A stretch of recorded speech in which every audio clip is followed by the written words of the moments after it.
ولقد خلقنا السماوات والأرض وما بينهما في 6 أيام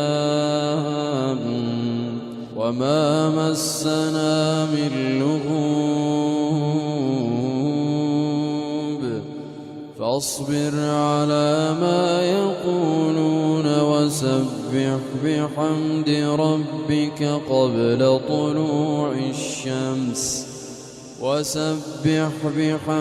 ربك قبل طلوع الشمس وقبل الغروب ومن الليل فسبحه وأدبار السجود واستمع يوم ينادي المناد من مكان قريب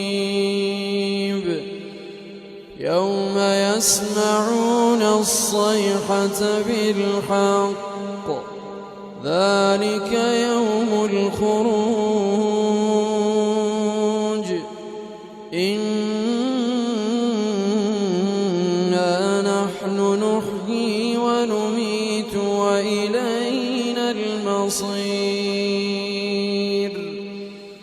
يوم تشقق الأرض عنهم سراعا ذلك حشر علينا يسير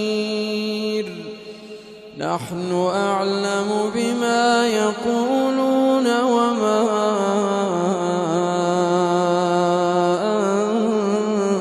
أنت عليهم بجبار وما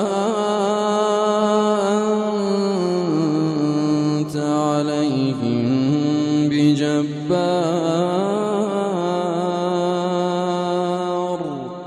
فذكر بالقرآن من يخاف